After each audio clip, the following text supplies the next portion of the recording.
Porque ya es bastante tarde hoy día. Abra su Biblia en Efesios capítulo 4. Recuerde que estamos estudiando esta carta.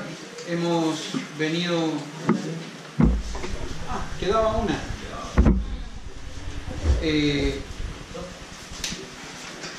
Recuerde que venimos estudiando esta carta. Hemos estudiado la parte más doctrinal de la carta, los 3 primeros capítulos. Luego comenzamos a estudiar la parte más práctica de la carta, el cuarto, los 3 siguientes capítulos, ¿no? Y una de las cosas que hemos venido viendo en el capítulo 4 es cómo tenemos la exhortación del apóstol Pablo, el ruego del apóstol Pablo, para que podamos andar como es digno de aquella vocación con la cual fuimos llamados. Y dijimos que ese andar digno tiene ciertas características. ¿Recuerdan? Hablamos de que ese andar digno se caracteriza porque es un andar humilde, porque es un andar manso, un andar donde nos soportamos con paciencia los unos a los otros en amor, porque es un andar donde estamos dispuestos y prestos a guardar la unidad del Espíritu en el vínculo de la paz. También hablamos de que ese andar se caracteriza porque es un andar donde resalta la unidad del cuerpo. Y para ello, evidentemente, el apóstol Pablo lo que hace es resaltar las cosas que nos son comunes. Como iglesia, nosotros como iglesia tenemos cosas que nos son comunes. Tenemos un cuerpo, un espíritu, una esperanza, un Señor, una fe, un bautismo, un Dios que es Padre de todos, el cual es sobre todos y es por todos y en todos. Pero además de que ese andar digno debe ser en unidad en función de aquellas cosas que nos unen, también debe ser nutrido y estimulado en aquellas cosas que nos diferencian, que son los dones. Evidentemente no todos nosotros tenemos el mismo don, no todos nosotros servimos dentro del cuerpo de Cristo de la misma manera, de la misma forma. Y la semana pasada comenzamos a hablar más en detalle acerca de los dones que en esta sección del pasaje son conocidos por algunos, son enseñados por algunos maestros de teología como los dones de Cristo. ¿Por qué los dones de Cristo? Bueno, básicamente por lo que dice el verso 11, y él mismo constituyó, ¿no es cierto? Y tenemos que definir quién es ese mismo que constituyó. Bueno, dijimos que ese mismo que constituyó es el mismo que descendió y ascendió. Y ese que descendió y ascendió es Cristo. Por lo tanto, el mismo es Cristo. A diferencia de los dones que aparecen listados, nominados en Romanos capítulo 12 y 1 Corintios capítulo 12, donde quien concede esos dones es el Espíritu Santo y lo hace como Él quiere. No como uno quiere, sino como Él quiere. Entonces aquí se produce una pequeña diferencia entre los dones que figuran mencionados acá y los dones de Romanos 12 y 1 Corintios capítulo 12. Unos son concesionados por el Espíritu Santo como Él quiere y otros son dados por Jesucristo, nuestro Señor Jesucristo, los de esta lista, los de esta nómina, también como Él quiere, pero también hay una diferencia. Mientras que los dones de Romanos 12 y 1 Corintios 12 son capacidades sobrenaturales, dijimos que acá son funciones, son personas dotadas con una capacidad particular para desarrollar un ministerio particular dentro de la iglesia. Entonces, vamos a seguir ahí. La semana pasada ya comenzamos a estudiar y para eso necesitamos enfocarnos en los textos. Efesios capítulo 4, verso 11 y verso 12. Y él mismo, el Señor Jesucristo, constituyó, vale decir, regaló, estableció, constituyó a unos apóstoles, a otros profetas, a otros evangelistas, a otros pastores y maestros, con un propósito. ¿Cuál es ese propósito? Verso 12, a fin de perfeccionar a los santos para la obra del ministerio, para la edificación del cuerpo de Cristo. Ya la semana pasada comenzamos a estudiar estos dones de Cristo más en detalle y para ello lo que hicimos fue aprender quiénes son los apóstoles. ¿Quiénes podían cumplir la función de apóstol? Porque habían ciertos requisitos que debían cumplirse para ser apóstoles. ¿Cuál era la función de un apóstol? ¿Cuáles eran los requisitos de un apóstol? Y en base a ello llegamos también a una conclusión, a una definición. ¿Hay apóstoles contemporáneos? ¿Sí o no? ¿Pueden haber apóstoles contemporáneos? ¿Sí o no? No. ¿Por qué? Por los requisitos, las condiciones. Ahora, como no podemos por tiempo volver a enseñar eso, recuerde que se está grabando la predicación y la están subiendo semana a semana al canal de YouTube que tiene la iglesia. Ahora quiero decirle una cosa, el que se grabe las predicaciones y se suban al canal de YouTube no tiene como propósito que usted se sienta en libertad de no venir al culto. No, venga igual al culto. Escúchela después, véala después, reafirme, a lo mejor puede despejar alguna duda, alguna cosa que esté pensando usted, ¿no es cierto?, que le haya quedado alguna duda, ahí la puede reafirmar. Si se queda dormido en medio de la predicación, puede volver después a escucharla, ¿no es cierto? El domingo llegó la predicación del sábado, porque como hicimos culto el sábado, llegó rápidamente el domingo. Y yo estaba durmiendo siesta en la tarde y puse la predicación.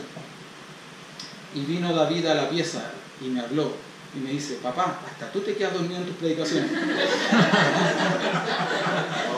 Bueno, fue una buena forma de llamarme la atención, ¿no es cierto? Pero me causó gracia la forma. Gracias, hijo. Yo también te amo. Bueno, ya vimos la semana pasada lo que son los apóstoles. Déjeme recordarle algo. Mateo capítulo 16, verso 18. El Señor Jesús dice una gran verdad que nos debe animar, que nos debe entusiasmar como iglesia, como parte del cuerpo de Cristo. Él le hace un anuncio a Pedro cuando él revela el nuevo plan de Dios para la humanidad que se llama iglesia. Él dice algo interesante. Edificaré, ¿qué cosa? Mi iglesia. Edificaré mi iglesia. Y lo dice en tiempo verbal futuro, ¿no? No dice estoy edificando mi iglesia o edifiqué mi iglesia. No, dice edificaré en el futuro. Ahora, ¿por qué le digo esto? Porque si usted recuerda cuando pasamos por estudiando en el mismo libro de Efesios, Efesios capítulo 2, verso 20, ahí se nos dice que la iglesia crece sobre una base firme y sólida. ¿Cuál es esa base? ¿La recuerdan? ¿Cuál es el fundamento sobre el cual la iglesia crece? El fundamento, la doctrina de quién? De los apóstoles y de alguien más. De los profetas.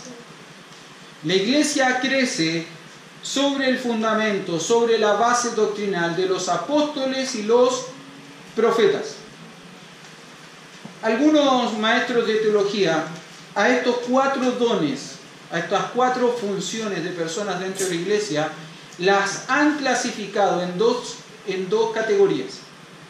Han dicho lo siguiente: mientras apóstoles y profetas son dones fundantes, evangelistas, pastores y maestros son dones consolidantes. ¿Y sabe qué? Me gusta esa definición. Me gusta esta clasificación que se hace. Creo que tiene sentido. Tiene fundamento, tiene sentido en el sentido de que Cristo dice que edificará su iglesia y que Efesios dice que la iglesia crece sobre el fundamento de los apóstoles y de los profetas. Por lo tanto, creo efectivamente que tanto apóstoles como profetas tuvieron un propósito como dones fundantes de la iglesia. Pero el cimiento en toda construcción se echa una sola vez. Usted no pone un cimiento, construye muros y sobre esos muros vuelve a colocar más cimiento. ¿No es cierto? Se imagina un edificio de, no sé, 30 pisos, que por cada piso se pudiese hacer un cimiento nuevo. Cimiento, un piso, cimiento, segundo piso, cimiento. Eso es ilógico. El cimiento se pone una sola vez y para siempre. Ahora, la iglesia ha crecido en la historia, hermano. La iglesia ha crecido en la historia sobre un cimiento, que es distinto a la piedra angular. Estamos claros en eso, ¿no? El cimiento se fundamenta en la piedra angular. Y la piedra angular, dijimos, era... ¿Quién es la piedra angular? Cristo. ¿Qué función cumple la piedra angular en la construcción? Le da estabilidad, le da firmeza, pero también le da algo más. Armonía. Armonía. Que la construcción no sea asimétrica, sino que sea armoniosa.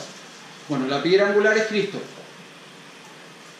El fundamento, el cimiento, son los apóstoles y los profetas. Y luego nosotros, ¿qué hacemos? Sobreedificamos. Sobreedificamos. Y ahí tenemos que tener cuidado. Recuerde lo que dice el apóstol Pablo en 1 Corintios, que cada cual debe mirar, debe ver cómo sobreedifica sobre el cimiento. Porque algunos edifican o sobreedifican con heno, paja y hojarasca. Y otros con oro, plata y piedras preciosas. El tema es que va a llegar un momento en que va a ser probada la obra de cada cual. ¿Cómo fue que sobreedificó? Y el fuego lo prueba, y lo prueba todo. Ahora, ¿qué es lo que pasa cuando el fuego prueba el heno, la paja y la hojarasca? Se consume, se quema. ¿Qué pasa cuando el fuego prueba el oro, la plata y las piedras preciosas? Se purifican. Se conservan puras. Ahora, eso no quiere decir que vamos a perder la salvación, ¿no? Se van a consumir nuestras obras si no fueron edificadas de la forma correcta. Se van a purificar nuestras obras si fueron edificadas de la forma correcta.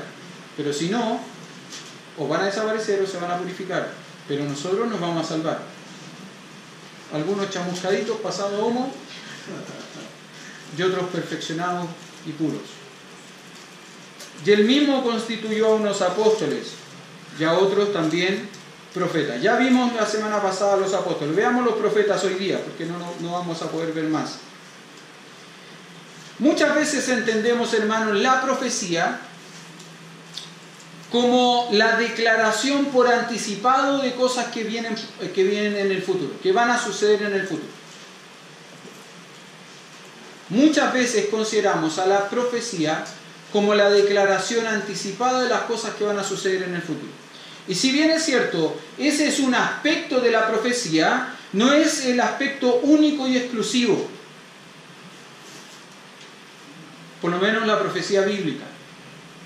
De hecho, los que estuvimos en la clase, en el estudio bíblico hace 2 semanas atrás con hermano Maximilian, cuando él hablaba justamente de esto en el libro de Jonás, hizo hincapié en este hecho. La profecía bíblica no siempre tuvo como propósito único declarar cosas que sucederían en el futuro.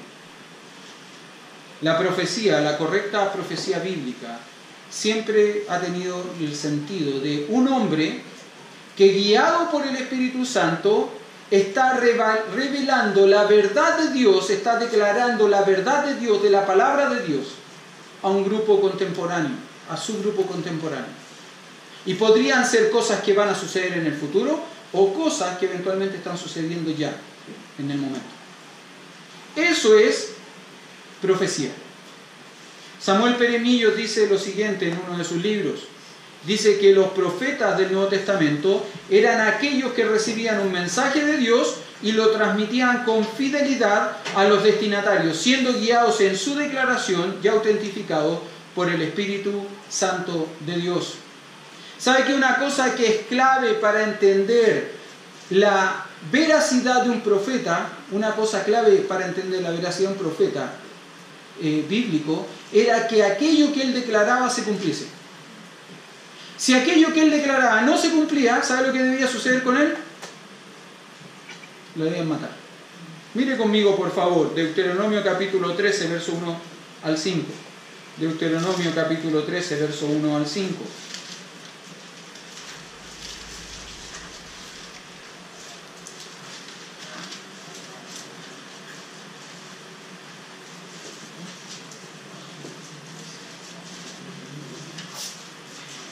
¿Lo tiene?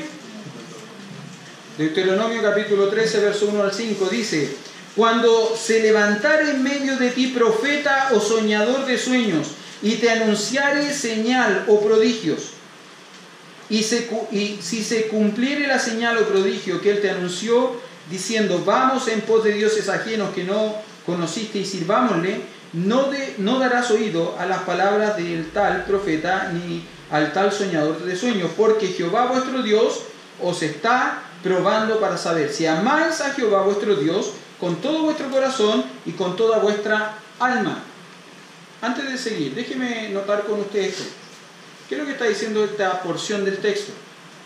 Se levanta un hombre, profeta, soñador de sueños, y dice, vamos y hagamos tal o cual cosa en favor de un Dios que no es el Dios de Israel, que no es el Dios vivo y verdadero. Y resulta que lo que él dice se cumple. Ahora, ¿por qué él lo dijo? ¿Es un profeta verdadero? ¿Es un profeta de Dios? ¿Sí o no? ¿Por qué no? Si se cumplió lo que él dijo, ¿por qué no es un profeta verdadero, del Dios verdadero?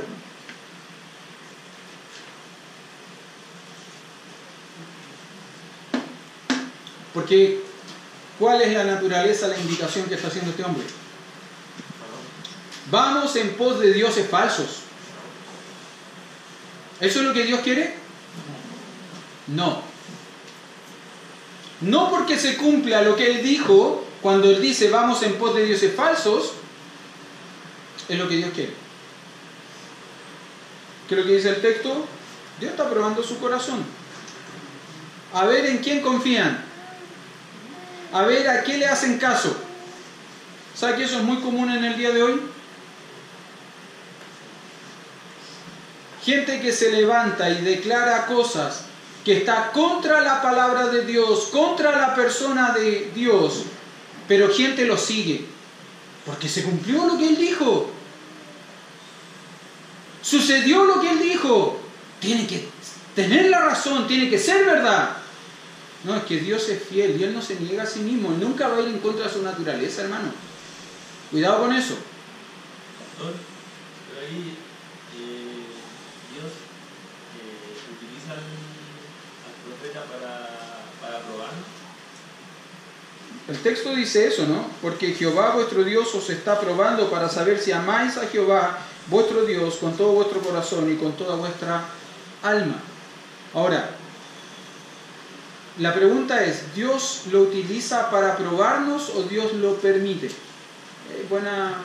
Es como una cuestión semántica, pero marca una diferencia. Porque Dios no puede ser tentado por el mal, ni Él tienta a nadie, nos dice el libro de Santiago.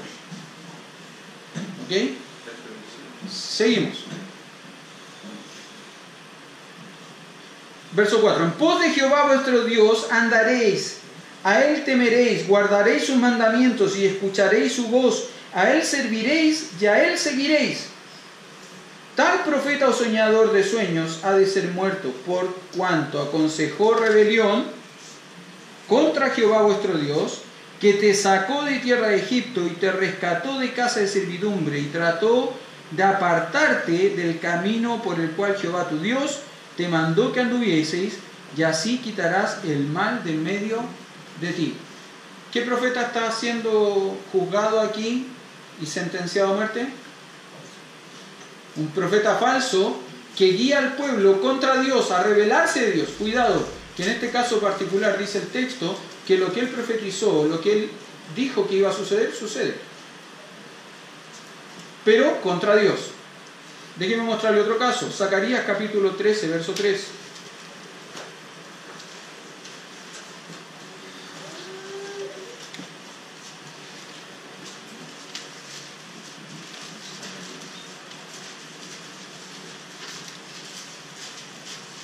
Zacarías 13:3.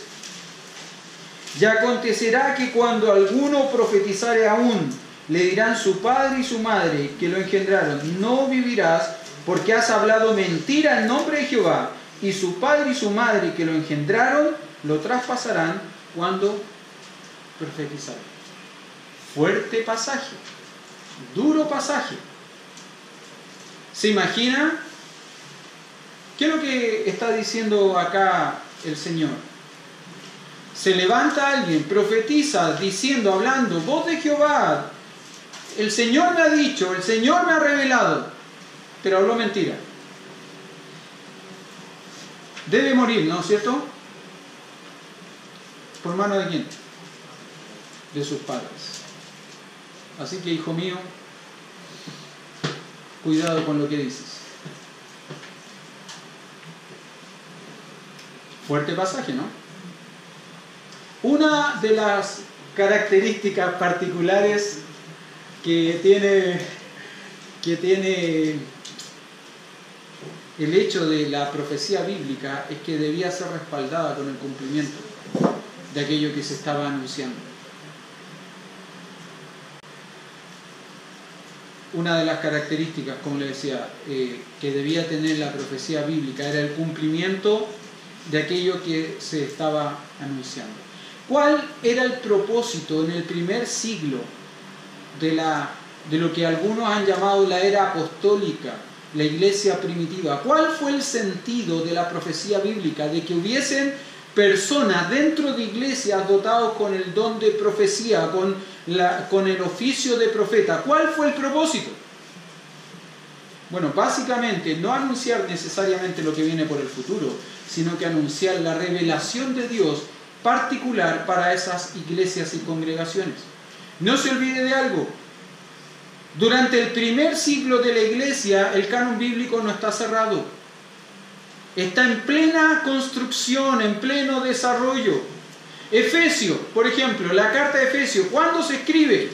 Bueno, según algunos estudios, se escribe entre el año 60 y 63 después de Cristo.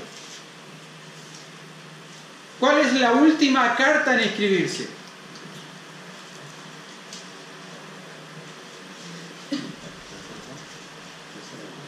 La última, tercera de Juan. Apocalipsis. ¿Ah? Bueno, pero estamos hablando de libros del Nuevo Testamento. ¿Cuál fue el último libro del Nuevo Testamento, carta del Nuevo Testamento en escribirse? Apocalipsis. ¿Cuándo se escribe? Más o menos entre el 94 y el 96 después de Cristo. ¿Cuál es la primera carta o libro en ser escrita del Nuevo Testamento? Del Nuevo. Y Génesis tampoco fue del Antiguo. La más antigua es Job. ¿Cuál fue la primera carta o libro del Nuevo Testamento en ser escrito? Probablemente Santiago. De ahí, por ejemplo, que Santiago nos genera un desafío interpretativo, porque hay cosas que no podemos entender. Muéstrame tu fe y yo te mostraré mi fe por mis obras. Pero ¿cómo, Señor, si la fe es por fe, no es por obras? Entonces nos plantea un desafío interpretativo. ¿Cuáles son las primeras cartas o libros en ser escritas del Nuevo Testamento? Probablemente Santiago, 44 al 49, y Gálatas. Otra carta compleja de entender, 49 al 50. Ahora, los profetas básicamente en esta era apostólica tuvieron la función de transmitir, hermanos, las verdades bíblicas a las iglesias que se están constituyendo. No está la Biblia tal cual la conocemos para entenderla, para creerla, para leerla, para estudiarla. Por lo tanto, están los profetas que de alguna forma están transmitiendo el mensaje particular de Dios a las iglesias. Déjeme hacerle notar un detalle interesante, un paralelo interesante. Los apóstoles eran personas que se movían de lugar en lugar estableciendo nuevas obras. Los profetas eran personas que se quedaban o permanecían en una iglesia particular con un mensaje particular para esa iglesia. Los evangelistas, hasta el día de hoy, son personas que van de lugar en lugar proclamando el evangelio. Los pastores se establecen, los pastores y maestros se establecen en una iglesia para desarrollar su ministerio en esa iglesia. Quiero decirle algo, yo no creo en los pastores misioneros. Y usted me dirá, pastor, no existen los pastores misioneros, entonces los misioneros que vienen de Estados Unidos, ellos no son pastores. Sí, en ellos creo. Lo que yo no creo en un pastor misionero, que yo permanezco 2 fines de semana en esta iglesia, enseñando a esta iglesia, y me voy una semana a Algarrobo a enseñar a la iglesia de Algarrobo, y otra semana me voy a enseñar a la iglesia de Rancagua. Y el próximo mes estoy 2 semanas acá, y una semana después me voy como pastor misionero a Iquique, y otra semana me voy a Punta Arenas. En eso no creo. Yo creo que un pastor tiene un ministerio en su congregación particular. Con esto no quiero decir que no acepto invitaciones a predicar si me invitan. Pero yo no me lo paso saliendo a predicar a otras iglesias, porque mi función principal, mi ministerio principal lo tengo con esta iglesia. El Señor me llamó a ser pastor de esta iglesia, no de otra. ¿Ok? Estábamos hablando de los profetas. Tienen un ministerio particular a una iglesia particular. Y el apóstol Pablo lo entiende bien, pero también entiende que ese ministerio profético va a tener un término, va a tener un fin. Y él lo entiende porque el Señor así se lo ha revelado. Miren lo que dice 1 Corintios capítulo 13. 1 Corintios capítulo 13, verso 8 al 10.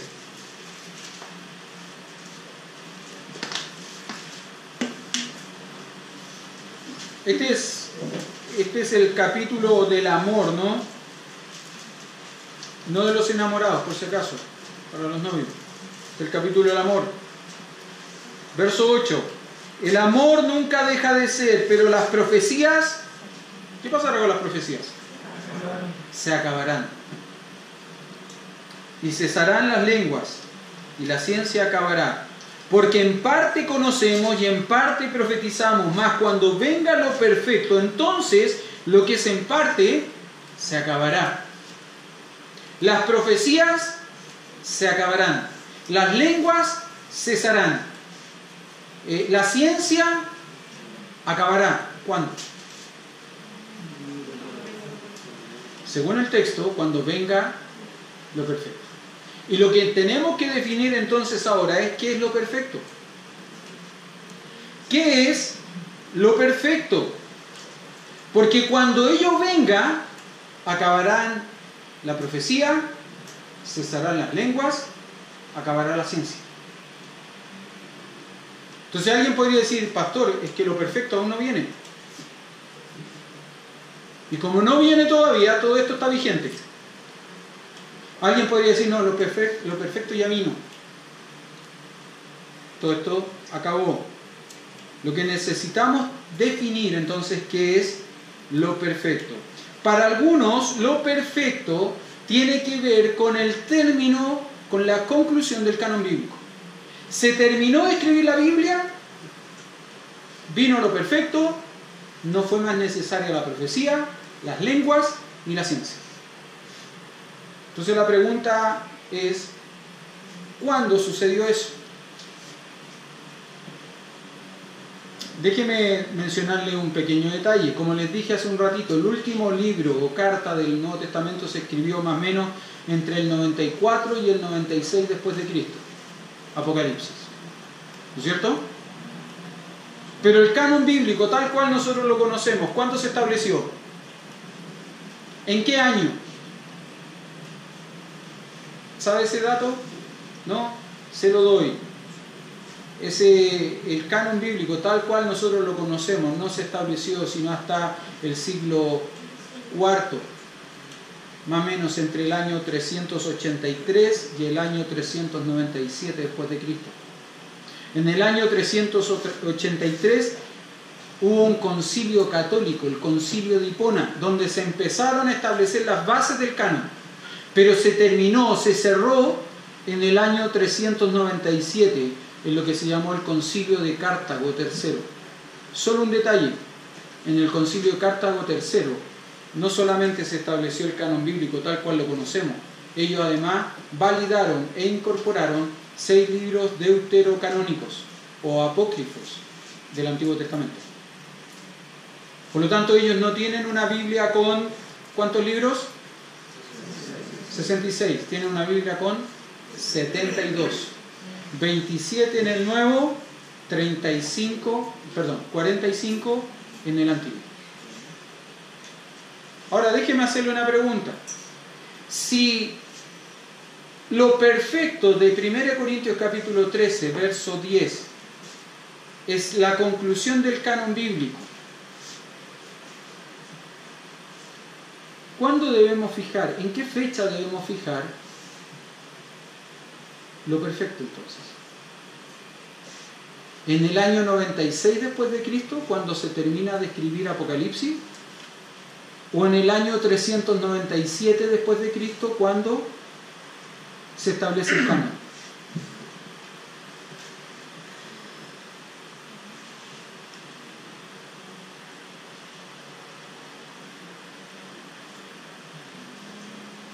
Les respondo: cuando se terminó de escribir Apocalipsis. Yo te miré por qué. Porque si hubo profecía posterior al término de la escritura de Apocalipsis, ¿dónde está escrita? Dios se encargó de preservar su palabra, de inspirar, de revelar y de preservar su palabra. Él cuidó toda la profecía que Él quiso que nosotros tuviésemos, está en su palabra.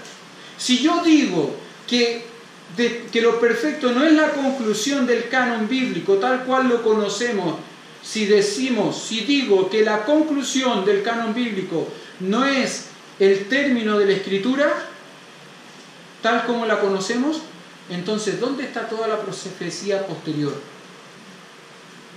Entonces yo podría pensar que el libro del Mormón es un libro profético.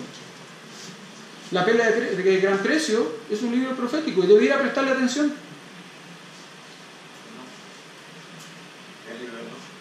Todos los libros, hermanos, posteriores son libros proféticos, entonces yo debo prestarle atención a esos libros.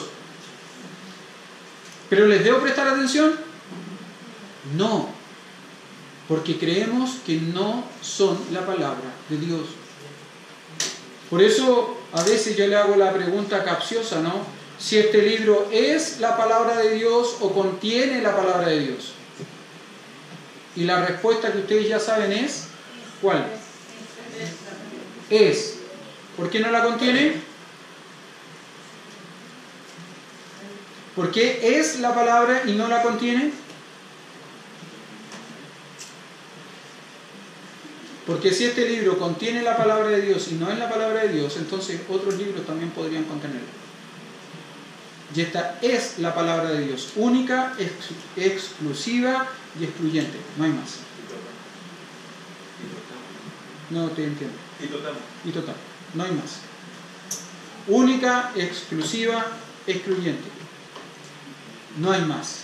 Esta es la palabra de Dios. Ahora, los profetas del Nuevo Testamento, ¿qué función tenían? Bueno, justamente revelar la palabra de Dios, revelar el mensaje de Dios, a las iglesias que están en construcción, en desarrollo. Recuerde, lo dijimos, edificaré mi iglesia. Cristo estaba edificando su iglesia sobre la base de los apóstoles y sobre la base también de ¿quién? ¿Están? Sí, están. De los profetas, hermano. Los profetas estamos estudiando. Como dijimos, ellos tienen un propósito fundacional en la iglesia, mientras que los evangelistas y los pastores tuvieron una función de consolidación dentro de la iglesia. Hermano, quiero decirle esto y con esto voy a terminar, porque se me están durmiendo. Tengan cuidado con lo que leen, lo mismo que les dije la semana pasada. Tengan cuidado con lo que leen, tengan cuidado con lo que ven, tengan cuidado con lo que escuchan. Muchos se levantan hoy día hablando de un ministerio apostólico contemporáneo. Muchos se levantan hablando de un ministerio profético contemporáneo. Hermanos, eso en este tiempo no existe. No porque yo lo diga, sino porque la palabra de Dios dice que no es necesario. La iglesia ya ha crecido, ya se ha desarrollado sobre la base de los apóstoles y de los profetas. No es más necesario. No es necesaria una revelación nueva. Recuerdo hace unos años atrás estaba visitando la cárcel de Colina 2. Estábamos en medio del culto de Colina, de los hermanos internos ahí de Colina 2. Y de pronto se levantó un profeta de en medio del pueblo interno, no del pueblo externo. Se levantó un profeta del pueblo interno. Y fue interesante porque en medio del culto había gente que daba vueltas, danzaba, como algunos hermanos que dan vueltas aquí en la iglesia y dan vueltas durante el culto. Allá durante el culto daban vuelta y vuelta y vuelta y danzaban y nadie les decía nada. Nadie. Todo bien. Se levantó el profeta. Los danzarines quedaron ahí estáticos. Se levantó el profeta. Iba a hablar el profeta. Y empezó a declarar profecía del Señor. Voz de Jehová. Esto manda el Señor. Esto dice el Señor. ¿Qué dijo el Señor? No temas porque yo estoy contigo. No desmayes porque yo soy tu Dios. Que te esfuerzo, siempre te ayudaré, siempre te sustentaré con la diestra de mi justicia. Profecía del Señor, voz de Jehová. Déjeme decirle, ¿eso es profecía? Eso es palabra de Dios. Isaías capítulo 41, verso 10. Eso no es una nueva revelación. Mire, si usted me quiere mandar una profecía, hermano, al WhatsApp, o a mi grupo, ¿cómo se llama? A mi mensajería privada, me quiere mandar una profecía y me manda un texto bíblico, y yo le voy a decir, hermano, gracias por su profecía, pero no es profecía. Esto es una exhortación de la palabra. Puede ser que sea una exhortación donde me está bajando la caña, me está retando. Puede ser que sea una exhortación donde me está animando, me está diciendo gracias, pastor. Me está desafiando, siga así, pastor. O simplemente me está consolando. Porque exhortación es todo eso, ¿no? Siempre pensamos que exhortación solamente son retos. No, solo son retos. Pero eso no es profecía. Porque la profecía siempre era un mensaje nuevo. No era un mensaje antiguo, ya conocido. Se malentiende muchas veces lo que significa ser un profeta. En el primer siglo, en la era apostólica, en la era de la iglesia primitiva, ¿fueron necesarios los apóstoles? Sí. ¿Fueron necesarios los profetas? Sí. ¿Son necesarios hoy día? ¿Por qué no son necesarios los profetas hoy día? Porque tenemos la palabra de Dios. Que, fíjese lo que dice la misma palabra de sí misma. Es la palabra profética más segura. Más segura. Vamos a terminar. Ya es tarde.